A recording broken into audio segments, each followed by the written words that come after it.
what's it called? Slide presentation. Yeah, slide presentation. So I'm just going to open it up here.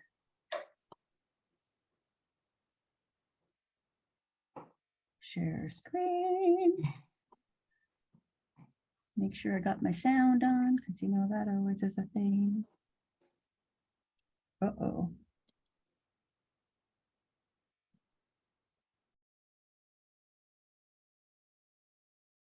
Let me try that again. It's giving me a warning message. Of course it is. Now it's not.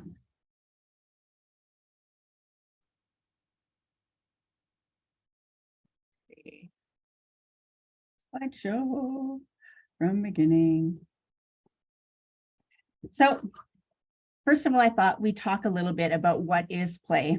And just so you know, I take a lot of what I am talking about today from a book called Return to Play. So I will up in the, was it Miro, you know, that big, huge, lovely place you can go to. I did put in our little place to put comments and stuff. I did put the name of the book and the author. The author is Brandy Heather. It's a great book. You can buy it on Amazon. You can buy it in a lot of places. She is actually local. She is from Red Deer. I worked with her when I did some corporate training. She comes from the University of or College, Red Deer College. She is an expert in bringing play into the schools, but also into corporate work, and also an inclusion and diversity specialist. She is fabulous, but her book, To Learn to Play, is highly recommended. And I think one of the big things to do is to talk about what is play, because play is so encompassing. And there's kind of 4 things that she says are so important when it comes to play, to make sure that it is truly play. And one is that it's freely chosen, so that you can't force someone to play. You can't like instruct them to play. You need to play 20 minutes a day. Like it doesn't work. Play has to be something that you can be invited into, but it is freely chosen. And timelessness, what that means is, how many of you have been like involved in an activity and then you looked up and it was like 3 hours later, like you forgot time, right? You forgot. And frankly, I've done that in the middle of working on a spreadsheet, because I got so excited in doing it and playing it around, playing with it and making things work. So play does not have to be like I'm out in a playground or I'm doing art. It could be working on a spreadsheet and I lost track of time, but I've completely just got involved and didn't worry about anything else. I didn't worry about my phone, didn't worry about if I had to be somewhere else. I just wanted to be in that moment. And play often involves belonging and connection. And sometimes this can be confusing because you can play by yourself. But when you're playing by yourself, you are still in a place that you belong. You belong at that moment. You don't belong anywhere else. That's where you belong. And you could hopefully be connecting with yourself. So play gives you a place where you give 100% a place of belonging and connection. When you're playing with others, then you belong with a group, and you may and gain an ability to connect with people that are different than you, people you've never met before, in a whole new way, because play kind of brings down barriers and lets you go into a place of vulnerability that maybe you wouldn't do. And play almost always involves some element of risk. You want to push yourself, like if you're doing art, you're trying a whole new art medium. You're like, oh, I'm not going to do very good at this. But you know what? You let go of, I'm not going to do very good at this. And you are willing to take that risk. Play usually involves involves an element of play. So my computer completely beeped at me and made me jump. So I got excited and forgot where I was. So that is what is play. So I'm wondering, what do you guys think? When you think of play, did you think of these kind of definitions, or did you just think, I'm just going to go do something? Did any of these stand out to you? You can see Christina's microphone go off. I know it's funny you were talking about getting lost in a spreadsheet. I literally just did that yesterday. But it's funny, I did not think of that as being play. Mhm. I got super involved in it and I spent way too long in it. And then I was like, wow, okay, I need to, to stop so I can go do something else. But Yeah, I was tweaking it and making it more efficient and doing like, you know what I mean? When I hear efficient, that's not really something I would associate with play. yeah. And I think what is interesting about that is that sometimes we don't really understand what our play is. And I'm hoping throughout this conversation that we get a better understanding that for ourselves. And then when we do that, we can help other people find it too. So when we ask a question, think of the last time you got totally forgot about time. Think about the last time you just totally forgot. What were you doing? Were you having a conversation with a friend, right? Were you go on a drive and you just were enjoying the scenery? Like, what were you doing? And when you ask yourself that question, that helps you identify things that you find playful, because playful doesn't have to be loud and a large activity either. It can be quiet, right? You got lost in a book, right? Yeah. I was That, looking up people on the 1931 census that was released recently, and I found the people, but I couldn't find the house where they lived in from 1912 to 1945, my great grandmother. Mhm. And then some kind person from Family History Society posted an image from the census that one of the books was missing. So I think it was the book from the Beltline where I couldn't find the house or any of the neighbors listed. Yeah. So yeah. What I think what's really nice of you sharing that, Elizabeth, is that from knowing you too, like history is something that you really can get lost in too, right? Like you can be like, oh, I got to find the history of this house and who lived there. And then it can be like 2 days later. Like it, so that's a play for you, right? So I think that's a yeah. really great example. So I'm gonna One I day didn't I mean to. looked up the online maps that are on the city of Calgary for the address of the Acadia Recreation Complex. Mhm.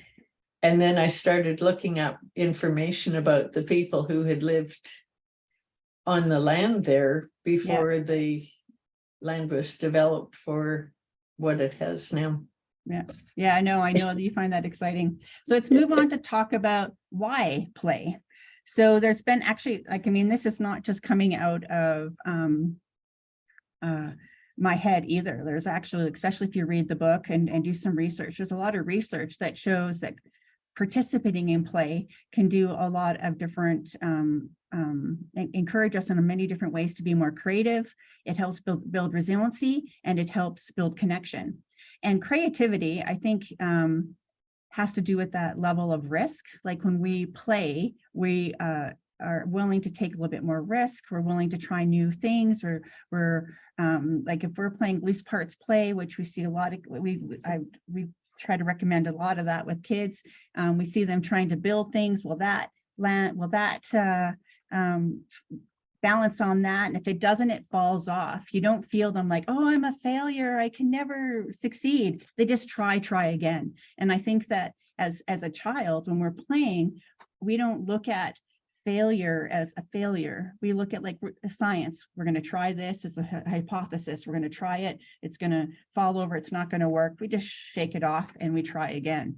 And somewhere along in the school system and our culture, in our families of origin, social media, and like our relationship with our peers, like so many different things, we stop doing that, and we are afraid to make mistakes, and we're afraid to do things wrong instead of trying things to see if they'll work. And if they don't, just trying something else. So sometimes if we're not and allowing ourselves to be in a place of play, we're not being as creative. So when we go into corporations, we would bring out crayons and pipe cleaners, and they'd look at us like, what are you doing? I am not going to play like with pipe cleaners. And once you get them going, and you could just see them relax and start to smile and laugh, and then we'd start asking some of the big, huge questions that they really wanted to deal with in their corporation. And they'd be like, oh, I just came up with an idea, because they lost that worry of fear. They lost that worry of making a mistake. They started to play. And resiliency kind of builds with that. If we're going out and willing to play and make mistakes, then we overcome it, and then we go on to the new thing. Resiliency is like a muscle that we can practice, and we're more resilient for the next thing that comes along.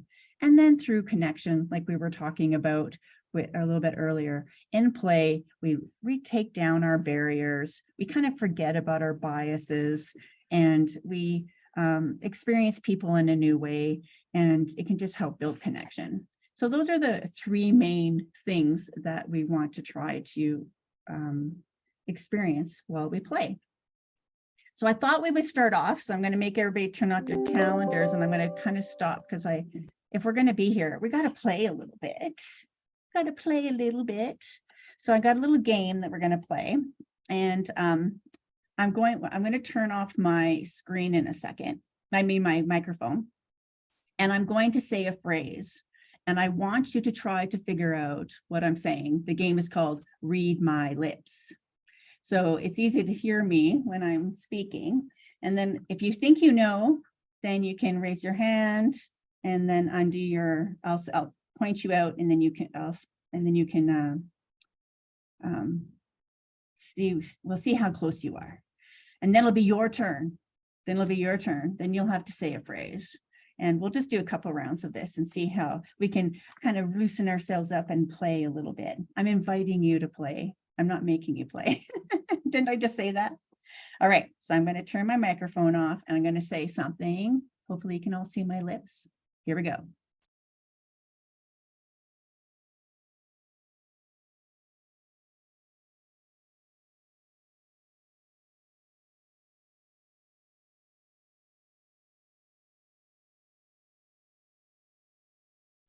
How about Molly? I think you said my favorite color is blue. Good job. Do you want to try, Molly? You say a phrase.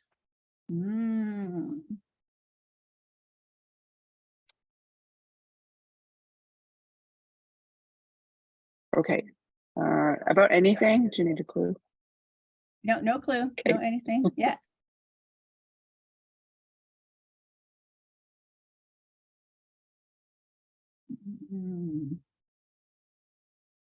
Maybe again.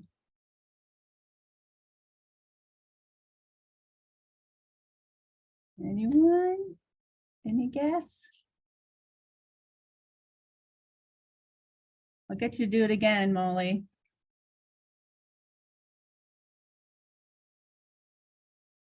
Oh my Lord, maybe we need a clue.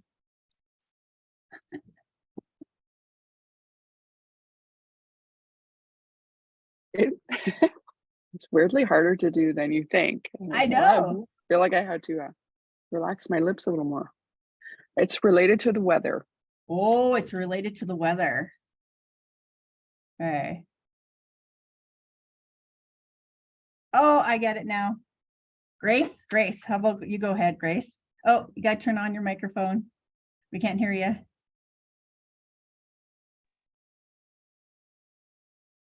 Yeah, I think your microphone turned off again. Sorry.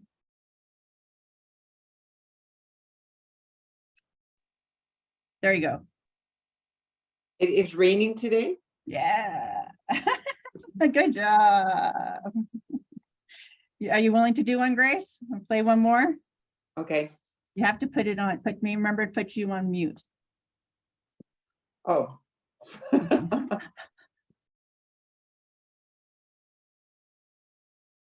Ooh.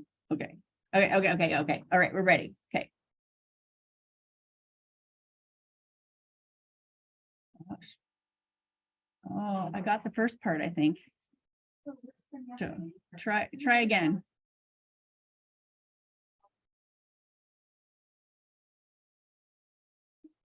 Did anyone get the last word?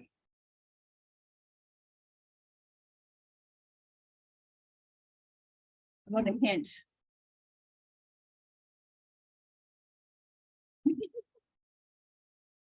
I think you said I love. Okay, so say the last word again.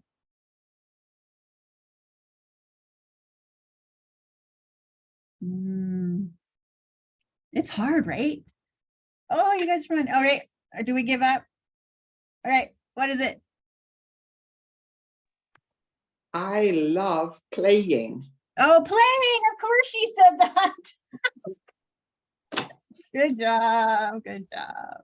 But anyway, Good game, but I think that's a very difficult game. it's But not. I have some deaf people, hard of hearing people. They might like that. They might like that. They'd probably be better at it. Excellent. All right. Well, bring us back to our screen because I just don't want to talk at you. Where am I? Here we go. Share. Yeah. So good job. That game is called Read My Lips. All right. So this is kind of, I think this is probably where the conversation I'm asking you guys to share. So the barriers to play, because I talked about when I went into corporate groups and I tried to get CEOs to play, how difficult that was. But it's also difficult when I walk into some of my groups with my seniors. They're like, oh, I'm not going to do that. I brought Lego in once and well, I bring Lego in all the time, but one of the times I brought Lego in, they were getting upset with me. They're like, we're not kids. And I'm like, I understand that. And I like what someone said here earlier is I'm very playful. So I will often say, I'm not in any way trying to treat you like you're younger who you are. In fact, I'm just playful. If I bring something into the group or into the facilitating or into the programming, it's because it's something I like to do. And I figure if I like to do it, that maybe some of you would too. And I'm open to ideas of why we could try something else. And so what are some of the barriers? What are some of those reasons that those seniors said, I'm not playing with Lego? And I think number one, first is judgment. People feel like it's, they're being judged as being younger, who they are. They'll be judged if that is something they enjoy. They might be judged that they won't do a very good job of it. Especially some of the art projects, they're like, oh, that's too hard. I'm not gonna do that. And I'm like, this isn't about getting it right. This is about getting dirty. Let's have fun, right? And I think the expectation assumptions are in there as well. There's this expectation of how people should behave, how what should happen in a group. And there's expectation of how well you should be able to do things. And the assumptions of I think sometimes, especially when it comes to programming in groups, that if people come to the group or they with an assumption of what's going to happen, and then if I'm not doing what they expect, then that could be a barrier.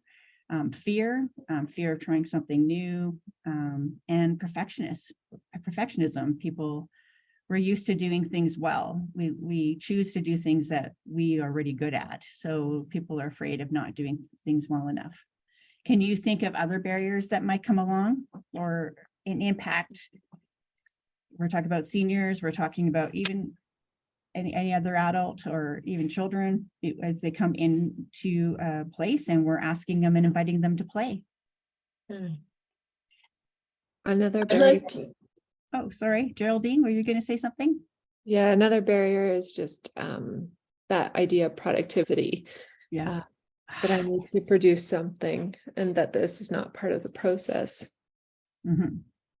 That's actually really, really important. And I see Janine, I'll come to you in just a second. Thank you. I think we're kind of, especially through our work world, like if you're not producing something that is going to go out into the world and made it better, like just doing something to just do it isn't necessarily considered successful. And what I will say to my seniors sometimes is, but how's this making you feel? And bringing it back to some of those things we just before. Are you feeling more creative? Are you feeling more connected with others? Do you have a sense of belonging? Doing something to have those kind of successes are totally worth and productive. So you're right, but having something that could be productive and like, can I sell this art? maybe not, right? But what we'll do here too, here is we spent a month just making different kinds of flowers. Cindy can tell you that in one of our art classes. So we're using different kinds of product, paper and tissues and everything to make flowers. And then we use those flowers to decorate the one of the posters out front. So trying to give use to some of the things that we do can be useful as well. I'd love to hear what you have to say, Janine. Sorry. Yeah, no worries. I think for some of the groups that I'm in, there's such a heaviness around grief that they're experiencing. Even in newcomer or immigrant communities that I'm working in, when bad things are happening back home, it feels like if we were to play or laugh or have fun, we would somehow not be acknowledging the grief that we're feeling about our person with dementia, or the grief we're feeling about a war that's happening. I find that sometimes. Absolutely, that absolutely can happen. And I've used and when I've dealt with that in the past, this was just last week I had that issue. They're like, if I have too much fun, if I'm playing, then I'm forgetting the person that I've lost, or I'm not honoring what other people are going through. And we talked to them about how sometimes you need to take a break from grief and take care of yourself and do some self-care, so that you can, because that you're going to go back, that issue, that loss isn't going to go away. And so taking a few moments for yourself and spending and connecting with us is just going to make you stronger to be able to deal with it. So we have approached it in those kind of ways, but you're right. Yeah. Oh, self-preservation. That's great. Keeps yourself afloat. That's perfect. Can anyone else think of any other barriers to play before we move on? I don't want to not give anybody time to chat.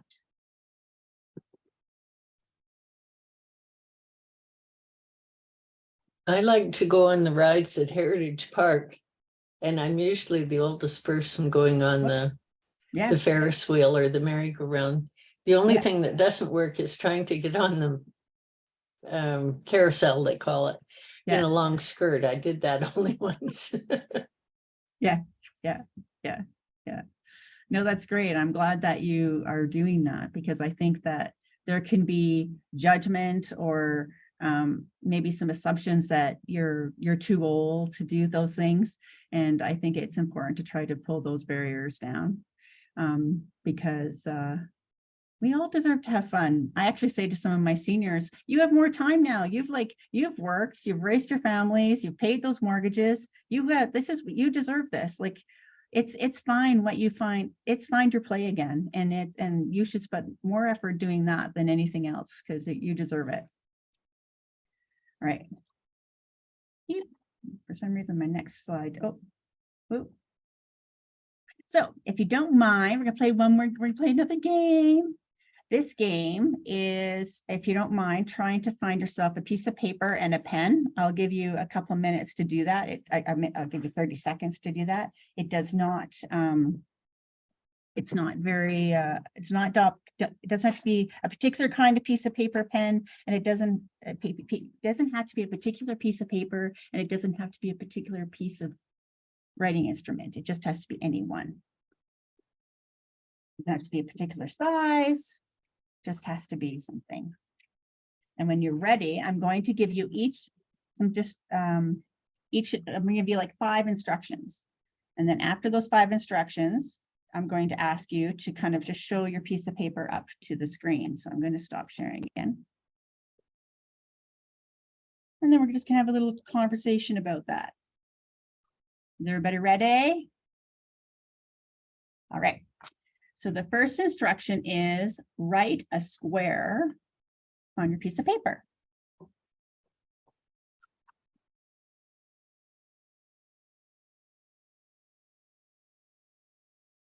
The second instruction is write a line on the piece of paper that goes through the square.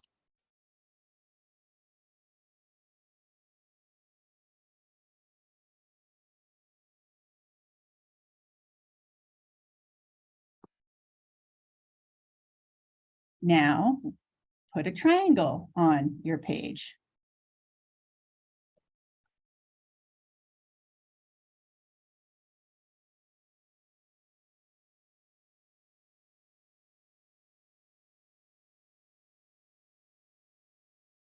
With a squiggly line, attach your square and your triangle.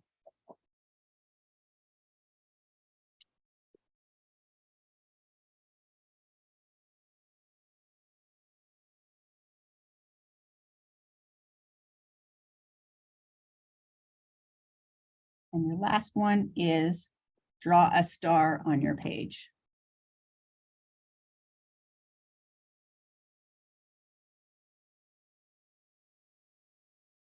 And then when you have a moment, just put it up to your screen and we'll see everybody has drawn. Oh, look at that. That's great. All have followed the exact same instructions, but all come up with completely different pictures. Love it. I love it. Oh, look at that. Look at you wrote a square. See how creative you are. Great job, Jennifer. I love it. Yeah, good job.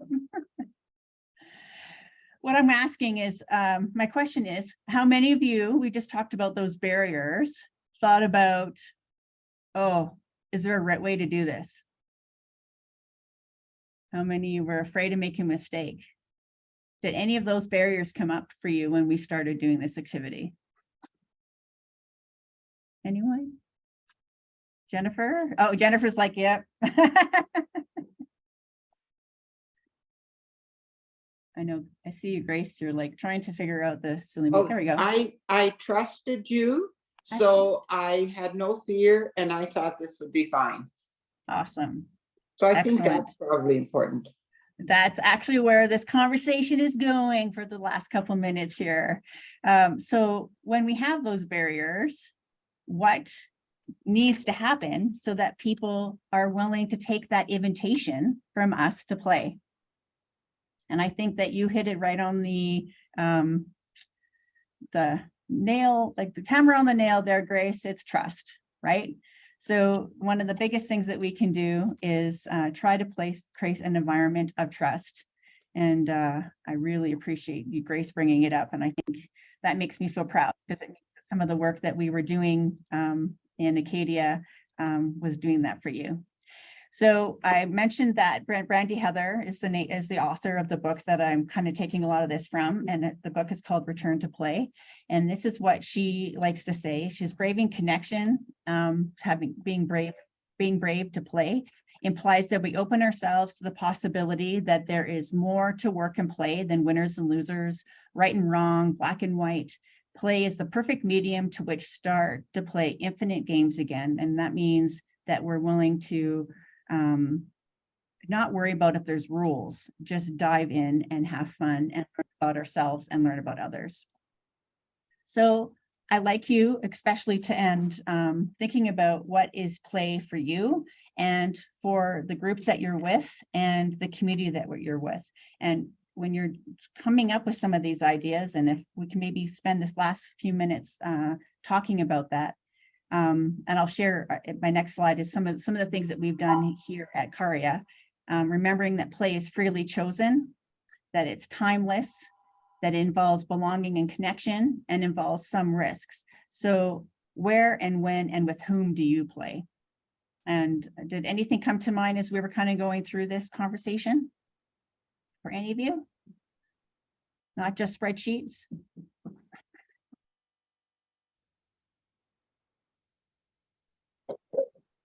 I have memberships to the zoo and Heritage Park. Senior memberships aren't very expensive because I don't Yeah. need parking and I have a bus pass. Yeah. So I like to hop on the bus on a nice day. Mhm. And depending on the traffic reports and whether the C train's running and so on, I decide where I'm going to go, take a lunch. Yeah. And sit different places and talk to some of the people and wave at the little kids. And Beautiful. Yeah. I love that. Anyone else have any good examples? They're all good examples, by the way. So here in at Acadia, we've done it at Acadia, but we've also done it here at Village Commons. Is one thing we did last year is we did an all-day seniors day camp. We thought it was important for, frankly, what it was. We're driving around in like June, and we saw all the advertising, all the advertising for kids camps, and I thought, why isn't there one for seniors? Why, like, we need to have a camp. I want to go to camp. So we created an all-day camp out in Acadia, and we had the best time. And we spent the morning playing games outside, like everything from like Jenga to like, I don't think you can play long darts anymore, but when you throw the bing bags and cornhole and all that kind of stuff. And then we did an art project, a group art job project together. And then the afternoon, I had a gentleman come in and do laughter yoga. And then we played with loose parts play. We actually had like tires and wood, and we built structures and pretended, and we had such a good time. And this year we're doing the same thing, but our theme is music. And in the morning, in the first part of the morning, we're going to do musical instruments. We're going to play with drums and maracas and stuff like that. And then the second half, we're going to do movement and do a little bit of dance. And then we are going to move to, in the afternoon, we have a sing-along and then a speaker. So that's example of different things that you can do for that help find people's play. So I know that we are getting close to our end, I think. So I always want to end off on something fun. So I wanted us to have a little dance party, but just have to end with, and then as we can leave with a little bit of a dance party, and then you can go off and hopefully bring more play into your communities and identify play for yourself. It's not a lot of time. How can we join? How can we join your music thing? I'm going to I'm at Village Commons. So if you reach out to Village Commons, where's my connection?